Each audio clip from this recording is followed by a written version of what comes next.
To Shyam home foods. ఈరోజు మనం ఎంతో రుచికరమైన చికెన్ శనగపప్పు కూరని తయారు చేసుకుందాం.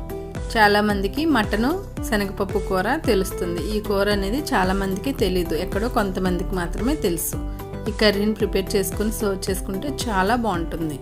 ఇప్పుడు ముందుగా స్టవ్ ఆన్ చేసి కడాయి పెట్టుకొని ఇందులోకి 3 స్పూన్లు ఆయిల్ వేసి ఆయిల్ హీట్ అయిన తర్వాత 1 కప్ ఆనియన్స్, అలాగే 5-6 పచ్చిమిర్చి, సన్నగా తరిగిన కొత్తిమీర వేసుకొని ఒక 2 మినిట్స్ మీడియం ఫ్లేమ్లో పెట్టుకొని కుక్ చేసుకోవాలి. ఇవి 2 మినిట్స్ ఫ్రై అయ్యేలోపు మనం మరో పక్క 1 కప్పు శనగపప్పుని ఈ విధంగా కుక్ చేసుకుంటే సరిపోతుంది. మరీ మెత్తగా కాదు, మరీ పలుకుగా కాదు, సమానంగా కుక్ చేసుకొని పక్కన పెట్టుకోవాలి. ఇప్పుడు ఇందులోకి రుచికి సరిపడా సాల్ట్, అలాగే 1/2 టీ స్పూన్ పసుపు, అలాగే 1 స్పూన్ అల్లం వెల్లుల్లి పేస్ట్ వేసుకొని మరొక 2 మినిట్స్ ఫ్రై చేసుకోవాలి. ఇవి 2 మినిట్స్ ఫ్రై అయ్యేలోపు మనం చికెన్ అనేది ముందుగానే శుభ్రంగా వాష్ చేసుకుని దానికి కొంచెం ఉప్పు కారం పట్టించి ఉంచుకోవాలి. అలా ఉంచడం వల్ల చికెన్ అనేది చప్పబడిపోకుండా ఉంటుంది. ఎప్పుడన్నా సరే నాన్ వెజ్ ఐటమ్స్ తెచ్చుకున్నప్పుడు మనం ముందుగా వాష్ చేసుకుని ఈ విధంగా కొంచెం ఉప్పు కారం పట్టించి ఫ్రిడ్జ్లో స్టోర్ చేసుకుంటే మనకి ఎప్పుడు కావాలంటే అప్పుడు కర్రీ అనేది ప్రిపేర్ చేసుకోవచ్చు. టేస్ట్ అనేది ఏమాత్రం పోకుండా చక్కగా అలాగే ఉంటుంది.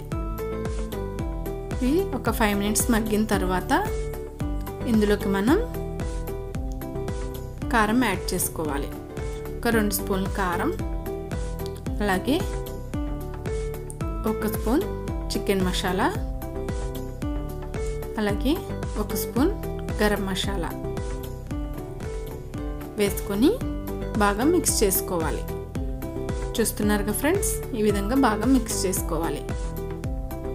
తర్వాత 1 కప్పు వాటర్ని యాడ్ చేసుకొని మరొకసారి అంతా కలుపుకొని మూత పెట్టి ఒక 5 మినిట్స్ హై ఫ్లేమ్లో కుక్ చేసుకోవాలి. మనం చికెన్ అనేది ఎన్ని రకాలుగా అయినా వెరైటీగా కూడా వండుకోవచ్చు. ఒక 5 మినిట్స్ కుక్ అయిన తర్వాత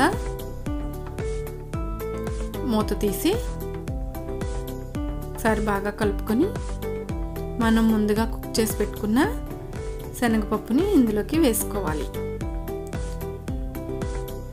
వేసుకొని మరొక 5 మినిట్స్ హై ఫ్లేమ్లో కుక్ చేసుకుంటే సరిపోతుంది. ఎందుకంటే ఆల్రెడీ శనగపప్పు అనేది మనకి కుక్ అయ్యే ఉంది కాబట్టి.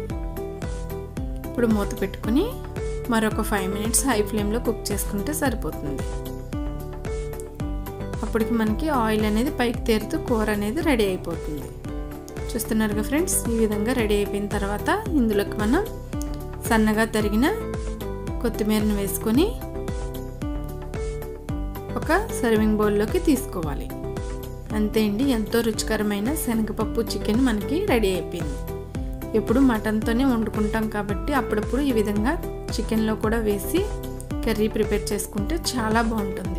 ఇది రైస్లోకి, చపాతీలోకి, రెండాటిలోకి చాలా బాగుంటుంది. ఒకసారి మీరు కూడా తప్పకుండా ట్రై చేయండి. అలాగే ఫ్రెండ్స్, చికెన్ అనేది మనం చాలా రకాలుగా వండుతూ ఉంటాం. ఒకసారి ఈ విధంగా కూడా వండి చూడండి. ఈ వీడియో మీకు నచ్చినట్లయితే లైక్ చేయండి, షేర్ చేయండి, సబ్స్క్రైబ్ చేయండి, మరియు పక్కనే ఉన్న బెల్ ఐకాన్ని క్లిక్ చేయండి. Thanks for watching. మరో వీడియోతో మళ్ళీ కలుద్దాం.